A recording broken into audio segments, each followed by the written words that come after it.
বিসমিল্লাহির রহমানির রহিম। হামজা নুন সের ইন, নুন আলিফ জবর না, ইন্না।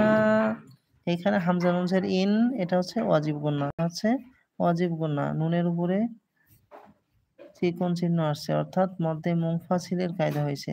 মদের হরফের উপরে জবরের বাম পাশে জবরের বাম পাশে খালি আলিফ, এটা মধ্যে তবাইর কায়দা। তো খালি আলিফ মদের হরফ, মদের হরফের উপরে চিকন চিহ্ন, বামে হামজা, মধ্যে মুনফাসিল। ডান দিকের হরকতকে ৩ আলিফ টানিয়া পড়িতে হয়, যেমন ইন্না। হামজা ওয়াও জবর আও, হাই ইয়া জবর হাই, আও হাই। নুন আলিফ জবর না, আও হাই না।